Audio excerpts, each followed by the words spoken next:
नमस्कार दोस्तों, जय महाराष्ट्र। जागो इंडिया जागो में आपका फिर से एक बार हार्दिक स्वागत है। दोस्तों, आज मेरे ऊपर आप जो बीती है वो आप बीती मैं आपको बताऊंगा। मेरा रिक्वेस्ट है, वीडियो पूरा देखिए, आपको समझ में आएगा ये नेता कैसे लोगों को गुमराह करते हैं। हमारे सोसाइटी के ग्रुप में मैसेज आया। हमारे एक मेंबर है कीर्ति यादव, जो कि भाजपा से अटैच्ड है, मतलब भाजपा में है शायद। इनकी मेंबर हैं, पदाधिकारी, ये मुझे पता नहीं, लेकिन शायद भाजपा के समर्थक हैं। उन्होंने एक मैसेज डाला कि रविवार को सुबह 10:30 बजे आशीष सेलार हमारी सोसाइटी के लोगों से मीटिंग करने वाले हैं और उनके जो भी प्रॉब्लम्स है उसकी सुनवाई करेंगे। तो आप सभी लोग उस मीटिंग में पधारें, उपस्थित हों और आपकी जो भी प्रॉब्लम्स है वो बताइए। तो दोस्तों, मैसेज आने के बाद मैं भी गया वहाँ पे, और मैं सोसाइटी का मेंबर होने के साथ में मेरा चैनल है, जो चैनल पे जो भी हकीकत है वो मैं अपने दर्शकों को बताता हूँ कि भाई ये क्या चीज़ चल रही है और कैसे चल रही है, सही क्या गलत क्या। तो 10:30 बजे मैं वहाँ पे जाके बैठा। मैंने अपने जो भी मोबाइल कैमरे जो भी है फिटिंग विटिंग किए, बूम वगैरह सब वगैरह रेडी कर होके बैठा था मैं। तकरीबन आधा पौने घंटे के बाद जो पब्लिक वहाँ पे आई थी, में साई दुर्गा सोसाइटी के मेंबर्स बहुत कम थे, बाहरी लोग ज़्यादा थे। मुश्किल से 30-40 लोग रहे होंगे, उससे ज़्यादा नहीं थे। उसमें भी बाहरी लोग ज़्यादा थे, और सोसाइटी के अंदर जो बोगस अपात्र लोग हैं वो लोग थे। एक्चुअल मेंबर बहुत कम थे। अचानक में मेरे पास आशीष सेलार के विधायक आशीष सेलार के कुछ लोग मेरे पास आए और उन्होंने कहा कि आप यहाँ पे वीडियो शूटिंग नहीं कर सकते। तो मैंने पूछा, भाई क्यों नहीं कर सकते? क्योंकि आप जिस मंदिर पे यहाँ पे प्रोग्राम रखे, मीटिंग रखे, वो सोसाइटी की प्रॉपर्टी है और मैं सोसाइटी का सदस्य हूँ। मैं अपनी प्रॉपर्टी में अगर वीडियोग्राफी करता भी हूँ या बाहर भी करता हूँ तो मुझे परमिशन लेने की ज़रूरत नहीं है, क्योंकि मेरा जो भी चैनल्स है, मैं लोगों के हित में, लोगों के क्या प्रॉब्लम्स है वो मैं दिखाता हूँ। हमारे चैनल से मीडिया टाइप है, सोशल मीडिया है, तो आपको तकलीफ क्या?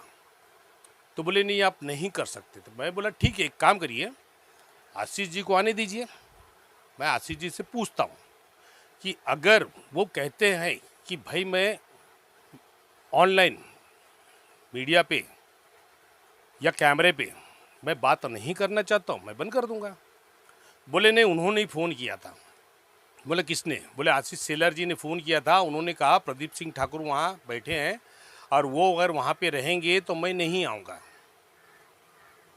ये उनके लोगों ने मुझसे कहा। मैंने बोला कि भाई कैमरे पे मेरे जो दर्शक है वो देखना चाहते हैं कि भाई एक विधायक अपने लोगों के लिए क्या कर सकता है और क्या करता है, तो ये चीज़ मैं जानना चाहता हूँ।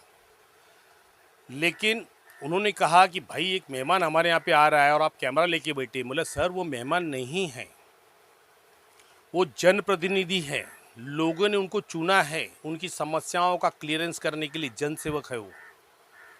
तो आप मेहमान ने मत बताइए, मेहमान है तो आप घर पे ले जाइए। यहाँ मीटिंग में नहीं, आप पब्लिक मीटिंग कर रहे हैं, आपकी पार्टी का मीटिंग है, वो आप करिए, मुझे कोई प्रॉब्लम नहीं, मैं कोई उसमें हस्तक्षेप नहीं। लेकिन साई दुर्गा के नाम से मीटिंग रखा गया, जो कि हमारी सोसाइटी रजिस्टर्ड है, और रजिस्टर्ड सोसाइटी की मीटिंग रखने का अधिकार सिर्फ सोसाइटी के लोगों को है। एक एमएलए एमपी को नहीं है कि वो आए और वहाँ पे मीटिंग लगाए। तो ये उनको अधिकार किसने दिया? तो अगर उन्होंने मीटिंग लगाया है तो हम पूछना चाहते हैं कि भाई 6 साल से जो लोग हमारे हैं भाड़े के लिए परेशान है, रो रहे, बिलख रहे, कितने, तकरीबन 2-4 के करीब 2 या 3 मेरे जो अंदाजे में मतलब मेरी जानकारी में तो 2 जन ऐसे हैं, 1 या 2 जन ऐसे हैं जिनको हार्ट अटैक आने से उनका निधन भी हुआ, खाली सिर्फ भाड़े के मैटर में। तो अचानक क्या बात है कि विधायक आशीष शेलार जी को साई दुर्गा सोसाइटी पे 6 साल के बाद इतना प्यार उमड़ गया कि आज वो हमारी चीज़ें, हमारी परेशानियों को समझने के लिए आ रहे। तो भाई मैं कैमरे पे लेना चाहता हूँ, हमारे जो क्वेश्चंस हैं, हमारे जो प्रश्न है, उसका जवाब जनसेवक को देना पड़ेगा। क्यों नहीं देगा? बोले नहीं, उन्होंने कहा है कि भाई वो रहेंगे तो मैं नहीं आऊँगा। बोले ठीक है भाई, आपकी मर्जी, मैं चला जाता हूँ। लेकिन इतना मान लीजिए कि भाई सच्चाई के सामने वो डर गए, सच्चाई के सामने वो डर गए कि उनको मालूम है मेरे रहते सच्चाई खुल जाएगी, मेरे रहते सच्चाई खुल जाएगी। क्योंकि मैं उनसे यही जानना चाहूँगा कि पिछले 6 सालों में आपको क्या खबर नहीं लगी कि लोगों को भाड़े नहीं मिल रहे हैं? लोगों को खबर, मतलब लोगों की खबर आपने सुध ली ही नहीं। आज अचानक क्या हुआ ऐसा? इसके पहले आपकी जो नगर सेविका है हेतल गाला जी ने 2 साल में 2 लेटर सीओ एसआरओ को दिए, इस संदर्भ में दिए कि भाई लोगों के भाड़े बाकी है, लोगों के भाड़े बाकी है, इनको भाड़ा दिया जाए।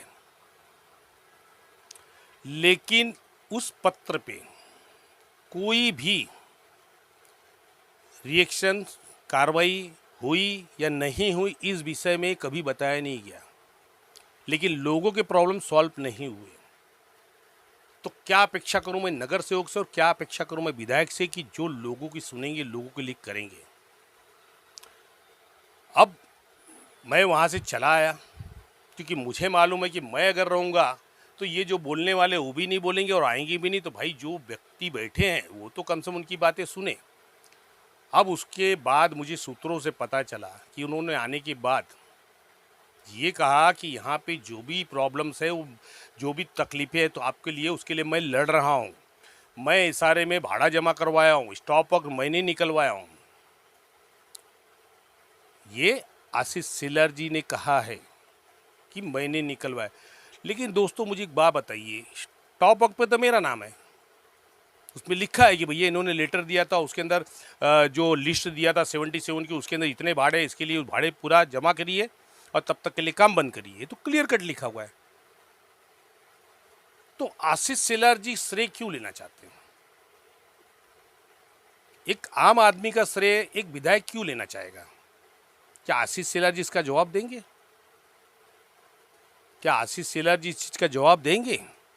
हम तो 2020 से लड़ रहे हैं, हमारी तो हियरिंग चालू, आज तक चालू है हियरिंग चलती है, ऑर्डर्स आते, फिर हियरिंग चालू हो जाती है। तो आखिर ये आम आदमी का जो भी मेहनत है, जो लोगों के लिए अपनापन है, जिसके लिए मैं फाइट कर रहा हूँ, तो वो उसके ऊपर अपना श्रेय क्यों लगाना चाहते हैं, ये मैं जानना चाहूँगा आशीष शेलार जी से। उन्होंने कहा कि 3 करोड़ रुपए भाड़े मैंने जमा करवाया। सर सॉरी, वहाँ पे 2 करोड़ 41,000 रुपये भाड़े जमा हुए। वो भी पहले 1,38,60,000 रुपये जमा किए थे, उसके बाद 1 करोड़ समथिंग कुछ जमा किए हैं। तो सर लोगों को गुमराह मत कीजिए, लोगों को गुमराह मत कीजिए। ये भाड़े आपने नहीं जमा किए, ये हमारी जो फाइट चल रही है उस यहाँ पे अधिकारियों की मिली भगत है, जो यहाँ पे इंजीनियरिंग डिपार्टमेंट हो या एआर डिपार्टमेंट की मिली भगत से जो फॉल्स रिपोर्ट दे रहे हैं, उसकी वजह से ये सब चीज़ें होती आ रही है। इसके अंदर आपका कोई योगदान नहीं है, आपका कोई योगदान नहीं है। और आपको ये मालूम होना चाहिए कि इस सोसाइटी में लोगों का तकरीबन 25 करोड़ रुपए बाकी है। कितने सर? 25 करोड़ रुपए। और आप लोगों को बोलते हैं कि मैं 3 करोड़ जमा करवाओ, जाके भाड़े ले लो। 3 करोड़ में सबके भाड़े पूरे हो जाएंगे? मतलब आप क्या बताना चाहते हैं कि भाई ये 3 करोड़ में आप लोग आपस में बांट लो, बिल्डर को छोड़ दो, बिल्डर का नुकसान हो रहा है, बिल्डर को मतलब 22 करोड़ का फायदा हो जाए? मतलब ये रणनीति, ये सोच है हमारे यहाँ के नेताओं की। ये हमारी सोसाइटी का मुद्दा है सर, हम देख लेंगे, हम देख लेंगे। हमने आज तक कभी किसी नेता से, किसी भी नेता से मदद नहीं मांगी है और हमें मदद नहीं चाहिए आपकी। हम देख लेंगे। प्रॉब्लम वो नहीं है दोस्तों, प्रॉब्लम ये पिछला इलेक्शन का जब नज़रिया आप देखेंगे तो हमारी जो विलेपाय 38 कॉन्स्टिट्यूंसी आती है विधानसभा की, उसके अंदर हमारे जो एमपी के लिए खड़े थे कैंडिडेट, उनका यहाँ पे लीडिंग मात्र वर्षा गायकवाड़ से सिर्फ 3,500 समथिंग कोच की सिर्फ लीडिंग थी। 3,500 की लीडिंग थी इस कॉन्स्टिट्यूंसी में। अब सवाल ये उठता है कि 3,500 की लीडिंग कहीं कम ना हो जाए, कहीं और कम ना हो जाए। तो ये शुरुआत हुई है लोगों को गुमराह करने की। लेकिन सर, लोगों को पता है, आप जो वहाँ पे बोल के गए ना, वो लोग बाहर जाके बात कर रहे हैं कि भाई ये काम कोई और कर रहा है और ये बोल रहे हैं मैंने करा है। ये लोगों को पता है, ऑन रिकॉर्ड है, पेपर पे है, ऑन रिकॉर्ड है, पेपर पे है। यहाँ पे हमने आपसे कोई मदद नहीं मांगा सर, हमने आपको कोई अप्रोच नहीं किया हमें मदद कीजिए। 6 साल से आप एमएलए थे, आप चाहते थे तो मदद कर सकते थे, लेकिन आपने कभी किया नहीं, कभी पूछा नहीं। अचानक 6 साल बाद क्यों आप अपनी नगर सेवकों को नहीं पूछेंगे कि आपने 2 लेटर डाला था सीओ को, तो उस लेटर पे क्या हुआ? क्या वो मात्र दिखावा था लेटर का कि भाई ये लेटर डाल दीजिए, हमने काम किया, बस यही था? लोगों को न्याय मिले या ना मिले? मतलब आज एक विधायक को कैमरे से डर लगता है कि कैमरे के सामने नहीं बोलेंगे। अजीब बात नहीं लग रही दोस्तों? कैमरे पे नहीं बोलेंगे। सर, हम भुक्तभोगी हैं, हम परेशान हैं, हमारे बिल्डर ने हर वो काम किया जो कानून से परे है। क्या कभी आपने उस चीज की सुध ली? नहीं। हमें तो यहां तक पता चला है, सूत्रों से लोग ये कहते हैं कि यहाँ पे जो भी डेवलपर है वो खुला बोलता है कि भाई मैं जो भी करूँगा मेरा कोई कुछ बिगाड़ नहीं सकता है, मेरी पहुँच बहुत ऊपर तक है। ये बिल्डर खुद बोलता है। तो दोस्तों, मैं एक चीज़ जानना चाहता हूँ कि लोगों की अगर आप भलाई नहीं कर सकते तो नुकसान तो मत कीजिए। जो 25 करोड़ भाड़े को 3 करोड़ तो मत कीजिए। मतलब इसका मतलब है कि विधायक जी को ये पता ही नहीं है कि यहाँ भाड़े कितने बाकी है। ये हकीकत बात है। कितने लोगों के भाड़े बाकी है और कितने भाड़े बाकी है, टोटल अमाउंट कितना है, पता ही नहीं है। और वो मीटिंग करने आए। मैं इसीलिए वहाँ बैठा था बात को पूछने के लिए कि सर, ये डिपार्टमेंट के अधिकारी जो अपनी मनमानी कर रहे थे, इन पे नकेल कौन कसेगा? यही आशीष सेलार जी ने 2017-2018 में विधानसभा में आवाज़ उठाया था कि ये बिल्डर जो एसआरए के नाम पे ये प्रॉपर्टी मोर्गेज करते हैं, उनके ऊपर कमेटी बना के कार्रवाई किया करके एफआईआर लिया जाए। तो ये ट्रांसकोन डेवलपर ने 2 बार मोर्गेज किया प्रॉपर्टी। 80 करोड़ 2017 में 80 करोड़ आईसीआईसी बैंक से लिया। भी 2024 में इनके डायरेक्टर इरफान शेख, उन्होंने 35 करोड़ का लोन उठाया विस्ट्रा आईटीसीएल से। तो क्या सर इसके खिलाफ कार्रवाई नहीं होगी? क्या इसके खिलाफ आप विधानसभा में आवाज़ नहीं उठाएंगे? हमारा बोलने का अधिकार है, संवैधानिक अधिकार है। हम आपसे मदद मांगने नहीं आए थे सर। और जब आप आए थे ना, तो आपको हमारी बातें सुननी चाहिए थी। आप तो वहाँ पे आप लोगों की, आपने बोला कि मैं लोगों की प्रॉब्लम सुनने आ रहा हूँ, लेकिन आप तो ऑर्डर सुना के चले गए कि बस 1 महीने में बिल्डर घर दे रहा है। सर, घर नहीं चाहिए हमको, पहले भाड़े चाहिए। हमारे भाड़े बाकी है। मतलब 25 करोड़ रुपया बिल्डर का कम से कम 20 से 22 करोड़ बचाने की कोशिश। दोस्तों, ये आपके ऊपर बीत सकता है, ये आपके ऊपर बीत सकता है। मेरे जितने दर्शक हैं, कमेंट कीजिए इसके ऊपर। क्या ये सही हो रहा है? क्या ये अधिकारी, ये नेता, ये लोग सही कर रहे हैं? ये बिल्डर सही कर रहे हैं?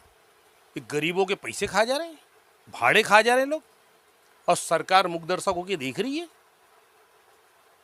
किस काम की है सरकार? किस काम की ये सरकार, जो सरकार अपने ही लोगों का भरण पोषण नहीं कर सके, उनके प्रॉब्लम सॉल्व कर नहीं सके, उस सरकार का फायदा क्या? क्या फायदा है उस सरकार का? अरे मैं तो सरकार को दाद दूंगा, भले कुछ भी हो, लोग कुछ भी बोले, मैं उद्धव जी की सरकार को मैं दाद देता हूं आज भी।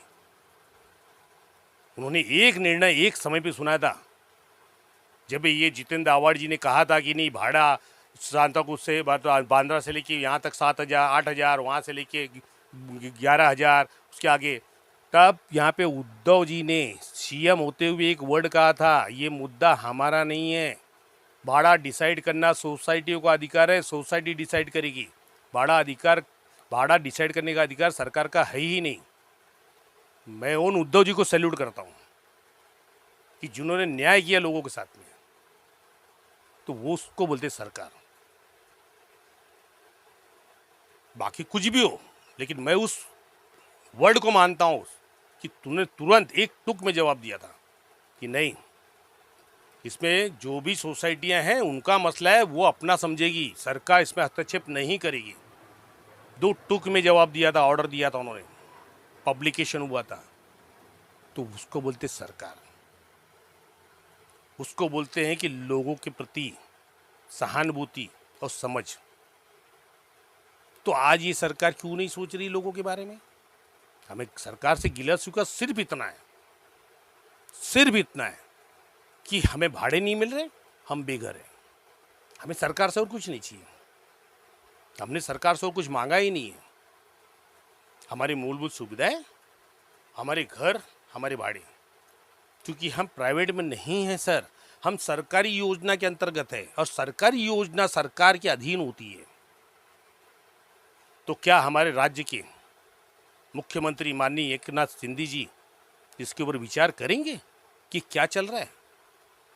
एक इशारे में नेताओं का क्या लेना देना मुझे बताइए। सोसाइटी रजिस्टर्ड है, रजिस्टर्ड सोसाइटी अपना डिसाइड करेगी ना। यहाँ पे यदि आप पॉलिटिकल कोई मीटिंग लेते सर, मुझे कोई प्रॉब्लम नहीं, मुझे कोई प्रॉब्लम नहीं। आप जनरल मीटिंग लेते तो मुझे कोई प्रॉब्लम नहीं, लेकिन सोसाइटी के नाम पे मीटिंग आपने नहीं लेना चाहिए था।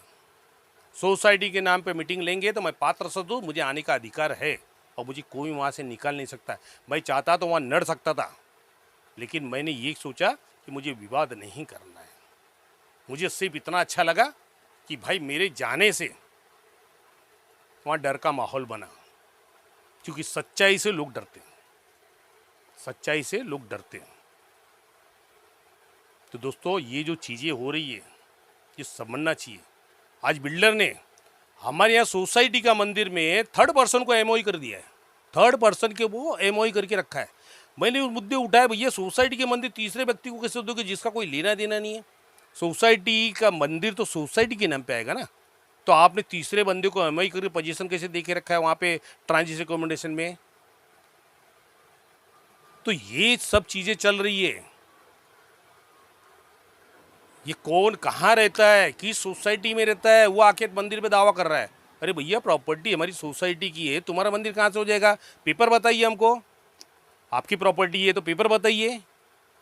हाँ, मंदिर हमारी सोसाइटी में, ये सारे हमारी सोसाइटी का, सब कुछ हमारे सोसाइटी का, तुम्हारा क्या? तुम्हारा क्या है वो बताइए ना। तो मंदिर सोसाइटी का था, है और रहेगा, और उस मंदिर के लड़ना पड़े तो कोर्ट तक जाएंगे, बिल्डर खिलाफ, अधिकारियों खिलाफ। वो मंदिर सोसाइटी का है, सोसाइटी का रहेगा। बिल्डर को ज़्यादा लगा हुआ है आपसे, तो बिल्डर कहीं भी जगह लेके आपको बना के दे, हमें कोई आपत्ति नहीं। कि हमारी सोसाइटी कंपाउंड में सिर्फ हमारा मंदिर सोसाइटी का होगा, इंडिविजुअल मंदिर नहीं होगा, सोसाइटी का मंदिर होगा। ये चीज़ मैं आज ही बता रहा हूँ, क्योंकि मैं उसके प्रति तटस्थ हूँ और मैं लड़ूंगा। मेरी सोसाइटी से लड़ूंगा, मैं यहाँ के डेवलपर से लड़ूंगा, मैं डिपार्टमेंट लड़ूंगा, कोर्ट तक जाऊंगा, लेकिन वो मंदिर सोसाइटी के नाम पे ही होना चाहिए। या किसी व्यक्ति विशेष के लिए मंदिर नहीं दिया जाता है सर, सोसाइटी को देने का प्रोविजन। 100 रूम के पीछे एक डिवोशनल स्पेसेस देने का प्रोविजन लोगों का है, व्यक्ति विशेष को नहीं। तो आज ये जो साजिशें चल रही है, लोगों को झुकाने की, लोगों को दबाने की, लोगों को गुमराह करने की, तो आज यही सब चीज़ें चल रही है। देखिए हम भी तटस्थ हैं, हम भी तटस्थ हैं। अब हम भी लोगों को समझाएंगे कि कौन आपका भला चाहता है, कौन आपका बुरा चाहता है। अब या तो आपको 3 करोड़ जो भर दिए उसमें से भाड़े लेके बांट लीजिए, या तो फिर लड़ाई लड़िए 25 करोड़ की, तो चलेंगे कोर्ट तक, लड़ेंगे। अलॉटमेंट नहीं चाहिए हमें, अलॉटमेंट बात की बात है। पहले भाड़े क्लियर कीजिए, जब तक भाड़े क्लियर होंगे तब तक के भाड़े हमको चाहिए। जब तक अलॉटमेंट हम लेंगे, भाड़े पूरे क्लियर होने तक, उस दिन तक का भाड़ा हमें चाहिए, जो कि सरकार का रूल है सर्कुलर 210A में। तब तक हमें चाहिए, तब तक अलॉटमेंट नहीं होगा। और अलॉटमेंट करना है तो पहले घर देखिए, घर के हिसाब से चिड़िया का दरबा बना के रखा हुआ है, जिसमें हवा जाने की जगह नहीं, रोशनी जाने की जो उतनी जगह नहीं है। इस तरह का बिल्डिंग बायोलॉजी में कोई घर है तो मुझे बताइए प्लान, मैं देखना चाहूँगा कि बिल्डिंग बायोलॉजी में अंदर इस तरह के घर बनाने की परमिशन दी जाती है क्या, जहाँ वेंटिलेशन नहीं हो। तो ये चीज़ें हैं जो मेरी आप बीती आज हुई, वो मैंने आपको बताया। और मुझे कोई डर नहीं लगता किसी से। मैं सच्चाई की लड़ाई लड़ूंगा और लड़ूंगा, जिसको आना है सामने आए, मैं फेस करने को तैयार हूँ। मैं कानूनी हूँ, मैं कानून से लड़ता हूँ। तो धन्यवाद दोस्तों। आज का वीडियो मैं अपनी आप बीती पे बनाया हूँ, जो कि आपको बताना था कि आज मेरे साथ ऐसा हो सकता है तो कल आपके साथ भी हो सकता है। तो इसलिए आप भी तटस्थ रहिए, जानकारी लीजिए, एक्सपर्ट बनिए और लोगों की मदद करिए। सिर्फ नाम कमाने के लिए नहीं, लोगों के लिए, लोगों के प्रति और लोगों द्वारा। तो दोस्तों वीडियो कैसी लगी कमेंट कीजिए। और मैंने जो भी प्रश्न पूछा था, मतलब ये पूछा उस समय कि कमेंट करिए कि या ये सही हो रहा है गलत, उस पर भी कमेंट कीजिए। क्या ये नेता सही कर रहे हैं, ये चीज़ें सही कर रहे हैं? क्या ऐसे नेताओं को वापस हमको समझना पड़ेगा? तो दोस्तों इस चीज़ को समझिए और मिलते हैं अगली वीडियो में। जय हिंद, जय महाराष्ट्र।